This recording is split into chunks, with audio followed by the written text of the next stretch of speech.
किसी गांव में एक बूढ़ा व्यक्ति अपने बेटे और बहू के साथ रहता था। परिवार सुखी संपन्न था, किसी तरह की कोई परेशानी नहीं थी। बूढ़ा बाप जो किसी समय अच्छा खासा नौजवान था, आज बुढ़ापे से हार गया था। चलते समय लड़खड़ाता था, लाठी की जरूरत पड़ने लगी, चेहरा झुर्रियां से भर चुका था, बस अपना जीवन किसी तरह व्यतीत कर रहा था।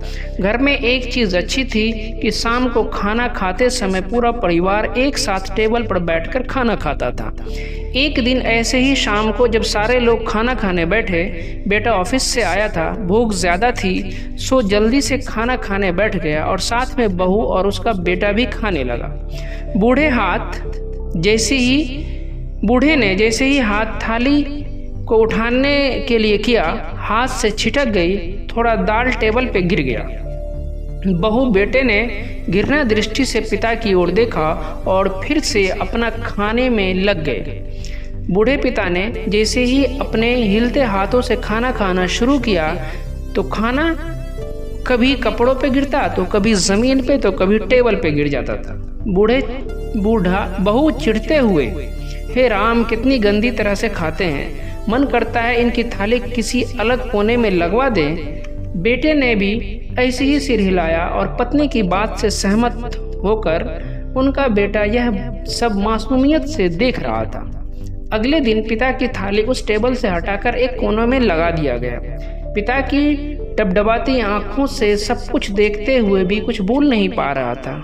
बूढ़ा पिता रोज की तरह खाना खाने लगा। खाना कभी इधर गिरता, कभी उधर गिरता, कभी ज़मीन पे गिरता, कभी कपड़ों पे गिरता था।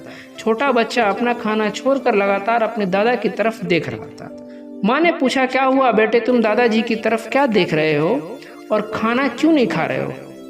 बच्चा बड़े ही मासूम से बोला, माँ, मैं सीख रहा हूँ कि वृद्धों के साथ, जो बूढ़े होते हैं, उनके साथ कैसा व्यवहार करना चाहिए। जब मैं बड़ा हो जाऊंगा और आप लोग बूढ़े हो जाओगे तो मैं भी आपको इसी तरह कोने में खाना खिलाऊंगा। बच्चे के मुंह से ऐसा सुनते ही बेटे और बहू कांप उठे। शायद बच्चे की बात सुनकर उसके मन में बैठ गई, क्योंकि बच्चा ने मासूमियत के साथ एक बहुत बड़ा सबक दोनों लोगों को दिया था।